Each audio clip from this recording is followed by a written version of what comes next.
Not the prettiest win, but a win is a win. Sabres 3, Wild 2. Recapping it next here on Locked On Sabres. Your Locked On Sabres, your daily podcast on the Buffalo Sabres. Part of the Locked On Podcast Network, your team every day.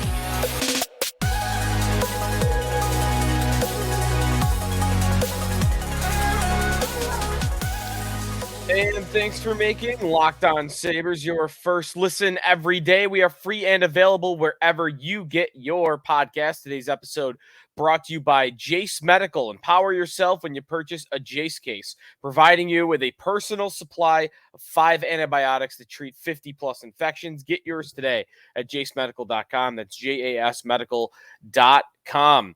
The Sabres get another win. They have points now in 5 of their last 6 games, and for the time being, this could change by the time this podcast is over, but right here, right now, at 9:56 p.m.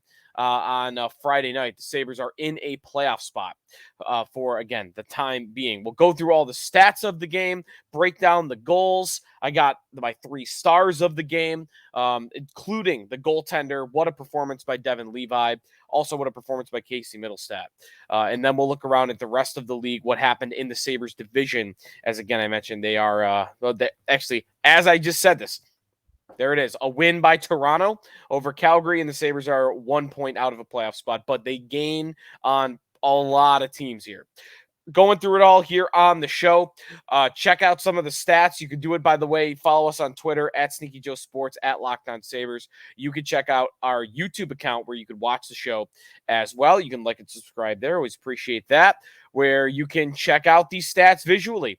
Here is the recap for Sabres and Wild. 3-2 win. Shots on goal in this game, 35 for Minnesota, 25 for the Sabres.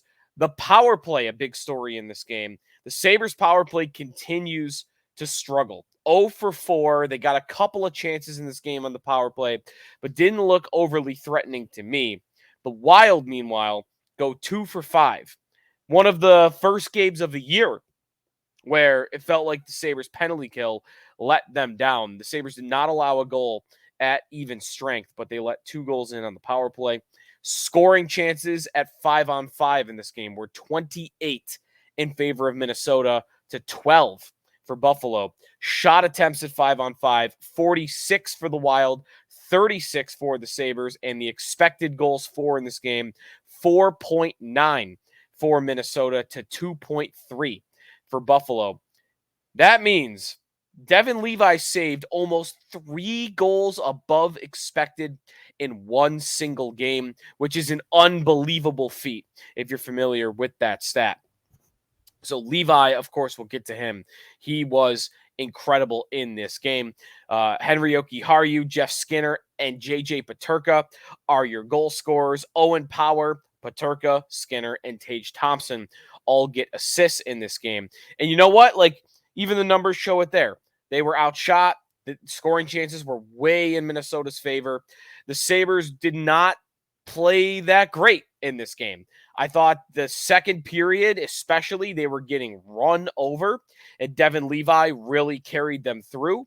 I thought the first period was better, but still a little bit of a struggle as well. I thought the Sabres looked like the team that had played the night before, not Minnesota. But you know what? Part of being a good team is being able to win in different ways. And last year, it felt like the only way the Sabres could beat teams was by outscoring them. That was it. And this year, while they're not outscoring teams as much, they are showing that they've showed that their defensive force, their blue line, is able to win them games by limiting chances. This game wasn't one of those, but this was a game where your goalie just stole one. And it's nice to know you can win one of those types of games, because in the past, however many years, when's the last time consistently the Sabres could say that they would win games when their goalie stole one on a consistent basis? You probably have to go back to Ryan Miller if you're really being honest about it. So again, they didn't play great in this game, but they had their moments. They capitalized on their chances. And you know what? There were built-in excuses. they're missing two of their most important players in this game. Alex Tuck did not play. It does sound like he'll play Saturday, though, tomorrow night against the Penguins. And Matthias Samuelsson is still not playing. So you're missing important pieces. Dylan Cousins, man, he's battling through stuff. Puts the cage on in this game. Didn't play a lot in the third period. He's really fighting through it, trying his best to do it. So Cousins kind of can't play a full workload. Matthew Savoie and Peyton Krebs, Savoie's NHL debut, and Krebs, who is struggling to put up offensive numbers this year, they both get benched. I mean, they don't see the ice at all in the third period, and neither plays more than 6.5 minutes in this game. And man, Savoie, I was waiting to see if Don Granato or one of the Sabres beat guys were going to say that Savoie got injured, but I guess he didn't. Unless, correct me if I'm wrong, I didn't see it anywhere. I looked. 355 of ice time in this game. 5 shifts was all. What is he, a fighter? Is he Andrew Peters or John Scott? 355. How often do you see a total that small in the NHL? To be fair, I did not like Savoie's game. I did not think he showed a lot of urgency. There were a lot of turnovers by Savoie. He passed the puck away several times, even in the only couple of shifts that he had. His advanced numbers look fine in this game. I mean, shot distribution when he's on the ice, Sabres are outshooting the opponent. So, it could have been worse. But I thought when Don Granato benched him, I thought, yeah, it's probably right. He wasn't really looking that good to me. Krebs, too, that might become a story a little bit, that he's not playing as much. So, no Cousins. You take Savoie and Krebs out of the rotation. That's a whole line that you're taking away. You are increasing the workload for guys like Kyle Okposo and Tyson Jost and Zemgus Girgensons. Combine that, by the way, with the back end. Eric Johnson, Connor Clifton. Man, it felt like a lot of the times the Sabres were helmed up in their own end and getting run over. It was those 5 on the ice. It was Jost, Okposo, Girgensons, Johnson, and Clifton. And those guys are getting run over on a consistent basis. Now, Okposo, Girgensons, and Jost, that's kind of what that line does, right? Like, they're not out there to score goals. It's just don't allow the other team to score. And they do a fine job of that. Honestly, of those 5, the guy I thought struggled the most in this game was Eric Johnson. And that is starting to happen more and more and more. 5-on-5, he looks like a real problem. But I wonder what they'll do. That's not an easy call because right now, Ryan Johnson, who I thought had another pretty good performance here. There were some turnovers in this game that he didn't have in their last game, so it wasn't perfect, but I thought he looked solid 18 minutes in this game, more than both Johnson and Clifton. I think Ryan Johnson has outperformed both of the 2 veterans that they brought in the offseason. But it's when Samuelsson re-enters the lineup, which could be against the Penguins on Saturday, what do? It's not an easy one. But I think the right decision, I don't know if they'll do it, the right decision to me is to take Eric Johnson out of the lineup and put Ryan Johnson. But I wonder how hesitant Don Granato and even Kevin Adams and Johnson's childhood friend Kyle Okposo will be to let that happen because Johnson was brought in as a leader, as a veteran, and those guys can be tough to bench. Think back to when Craig Rivet was going through his final season with the Sabres, when he was no longer really capable of being in their lineup, but he was it's different, right? He was the captain, so it's a little more exaggerated. All I have to say, I think Eric Johnson deserves to be out of the lineup, and I don't know if they'll do it because of his status. But I hope that they take the approach of who's the guy that gives us the best chance to win every night, because I think Ryan Johnson, Connor Clifton even as well, do that. And Clifton, by the way, as much as Johnson's a veteran, Stanley Cup experience, they have more invested in Clifton. They signed him to a 3-year deal versus Johnson's 1-year deal. When we come back, just a couple more observations from the game. Break down some of the goals. My 3 stars of the game, man, Casey Mittelstadt. That guy has got some dog in him. I can't wait to talk about Mittelstadt when we come back here on the Locked On Sabres podcast. We are presented by Jace Medical. Check out the Jace case. We spent a lot of time talking. You and I, we get fired up together on wins and losses, who starts and who sits. I'm thankful for the connection we have. And today, I want our chat to be a little more personal. I just learned that you can get a 1-year supply on ED medications. You realize what that means. Bring on extended travel. Bring on the next natural disaster or supply chain issue. You are covered, my friend. You don't have to worry about whether or not you can refill your generics for Cialis, Viagra, or Rivedo prescription. And this is possible because of our friends at Jace Medical. Go online right now at jacemedical.com to receive your 12-month supply on your daily medication. Remember to use the promo code LOCKED ON at checkout for a discount as well. A verified customer had this to say about Jace. Thankful for the service. Supply chain issues caused me to cut pills and have to have it. I ordered most of my daily meds with a year supply. I also ordered antibiotic kits. I feel secure now. Prices are lower than local pharmacies. I highly recommend this for everybody. If you or someone you love would like to get some peace of mind by having a year supply of any daily med, go to jacemedical.com to see if it's offered to you. Remember, use the promo code LOCKED ON for $20 off your purchase at jacemedical.com. Sneaky Joe DiBiase back here in the Locked On Sabres podcast. My 3 stars of the game for the Sabres 3-2 win over the Wild. My sneaky stars of the game. And let's kick it off with number 1 star in this game, according to me. And I believe that was Casey Mittelstadt. I'm making him the number 1 star for my list, sneaky stars, despite the fact that he didn't register a point. Not often, right, that you'll see that. I was actually very disappointed in the media, very disappointed in who voted on the 3 stars of the game officially, because Mittelstadt did not make the cut. You shouldn't just be box score watching. If you watch that game, he was the best player on the ice for either team. He was unbelievable. You could not take him off the puck. Mittelstadt has the dog in him right now. This guy is on a mission, and maybe it's because he's got a contract situation and he wants to get paid, and maybe it's because he's that desperate to make the playoffs and get this group in the right direction. He's matured as a player. He's matured body-wise, right? I'm not in one certain skill set. I'm not sure I've ever seen something flip 180 more dramatically than when Casey Mittelstadt was a younger player.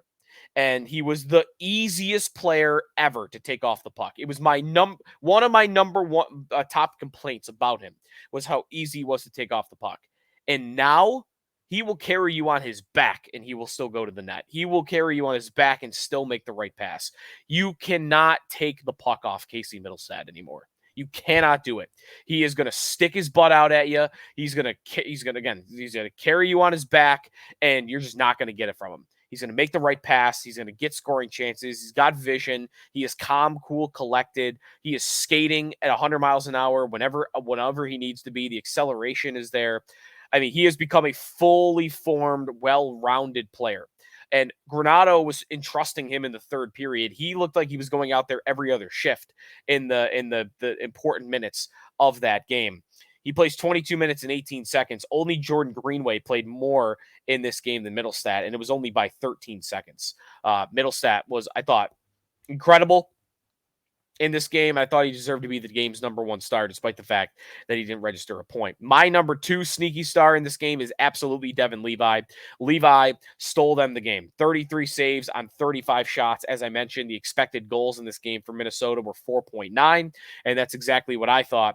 There was that 1 2-on-1 save in the second where he flashed the glove and kind of pushed it back out towards the middle of the ice in front of him. He was making some incredible saves. In terms of like highlight reel saves, did he have 5 in this game? It was reminiscent of Antti Ranta the other night for Carolina against the Sabres. He was super solid. He saved a bunch of shots that would have been perfectly reasonable for him to let into the net, but he didn't do it. So Levi, incredible in this game, and that's the Devon Levi we saw at the end of last season. He had struggled a little bit out of the gates here. His numbers hadn't looked good, but that'll even that out at this performance against Minnesota. That's the Devon Levi we saw at the end of last year that was trying to will the Sabres into the playoffs. If he plays like that, Luukkonen can continue to play as well as he has, but if Levi plays like that, he's going to take over the number 1 job. My third sneaky star of the game. Tough pick between J.J. Peterka and Jeff Skinner, but I'm going to go with Skinner. Both players had a goal and an assist. I'm going to pick Skinner because his expected goals for, shot quality in this game, I'm going to give the tie to the analytics guy. And Skinner did have better analytics in this game, but I thought both were incredible. And they were both in on each other's goals, right? Skinner is out there scoring an incredible breakaway goal. I mean, that is NHL video game style, right? He kicks the leg up before going forehand, backhand, forehand, and tucking it by Gustafsson, the Wild goaltender. What a goal by Skinner. But it was started by a takeaway, if you will, or a strong defensive play from J.J. Peterka. The Wild are trying to get it back to Jared Spurgeon for a one-timer at the point. Peterka reads it. He takes a step forward at the right time. He puts a stick out, and he shoots the puck out to center. And then that springs Skinner for a breakaway. But then on the other side, like, Skinner's in on Peterka's goal. Skinner carries into the zone. He takes it off Thompson's stick. He down to Tage. Tage makes a nice pass out to Peterka to finish it. But tie goes to the guy with better analytics, and tie goes to the guy who did score the more impressive goal. Again, Peterka was great in this game, but he just had to drive the net and just finish strong. He did. Nice goal. But Skinner's was like, maybe that might even make SportsCenter top 10. Might be a candidate, depending on what else happened in sports. You know, it's a Friday night. Probably get some high school football or something. But I thought Skinner was really strong in this game. Skinner, by the way, on the high sticking penalty that was called in the second period against Mittelstadt, the 4-minute penalty, Skinner got stuck out there at the end of the 4-on-4. He was then penalty killing. It was a 3-minute power play for Minnesota, and Skinner was out there penalty killing for almost all of it.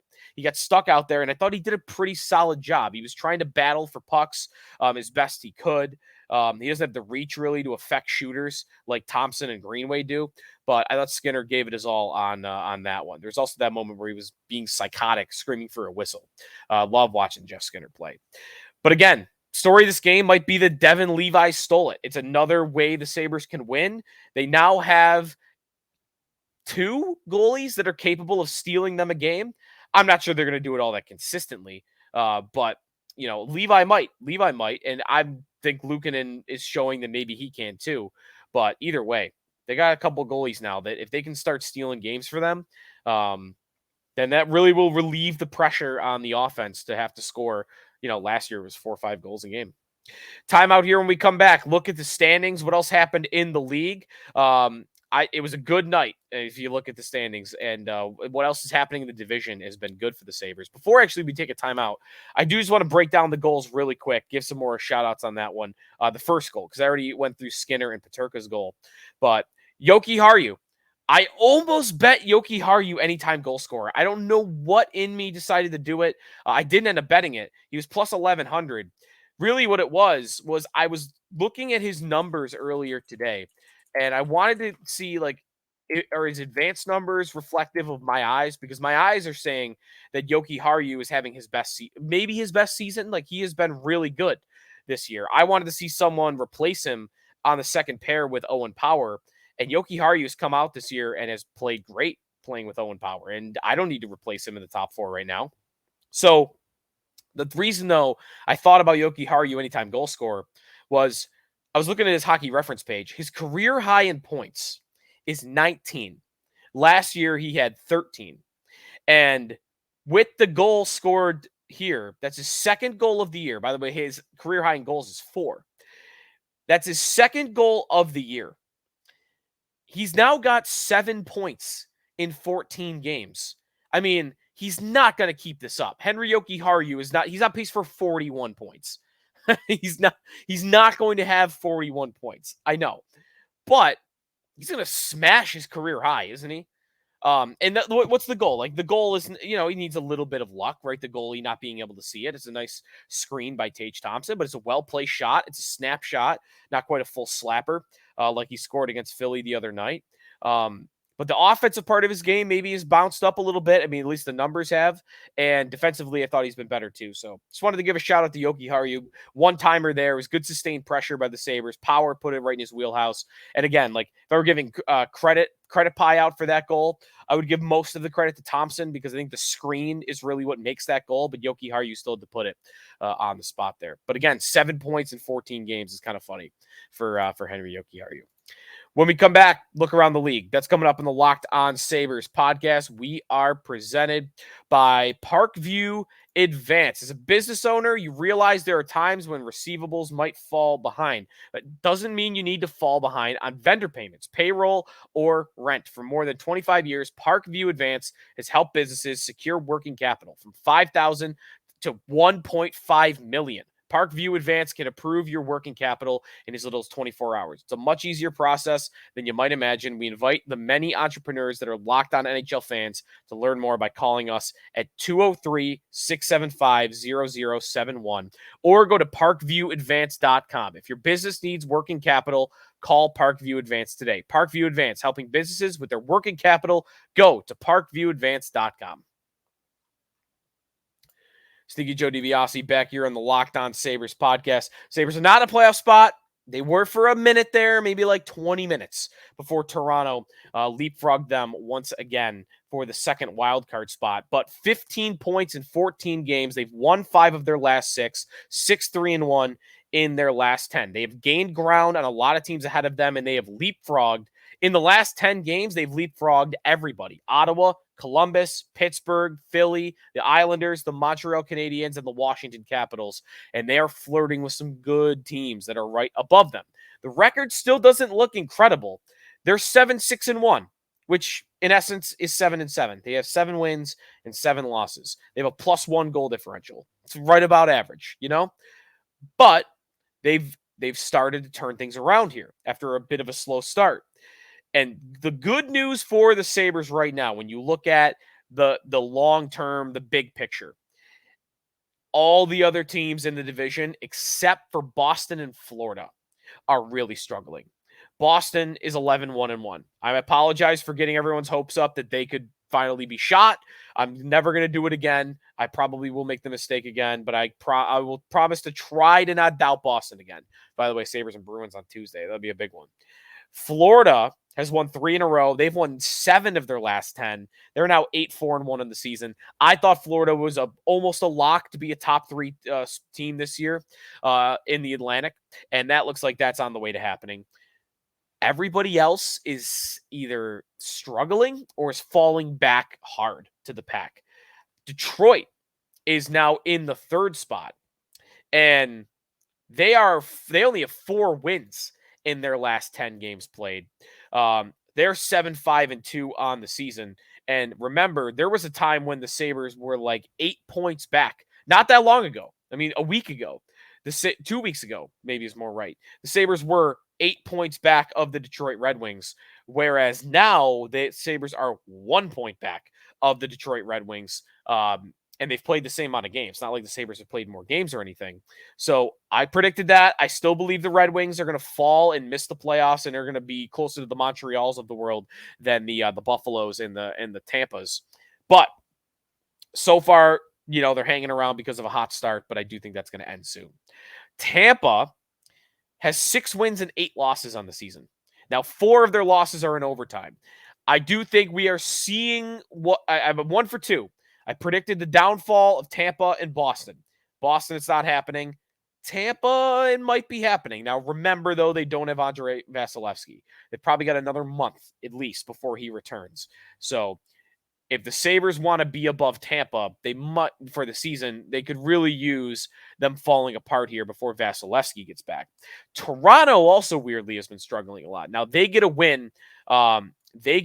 Against the Calgary Flames here on Friday night, but in a shootout, and they got lucky because Nazem Kadri scored a goal that he then got jumped on because a Leaf defenseman was trying to pass it to his own goaltender. The goalie didn't see it, didn't have it. Kadri put it into the net, but the ref didn't see the puck, so he blew it dead. which meant Kadri got jumped because the Leafs thought that he just jammed it from underneath the goalie when in reality the puck was loose. All that, long story short, Calgary should have won that hockey game over the Leafs, but they didn't. So Toronto wins in a shootout.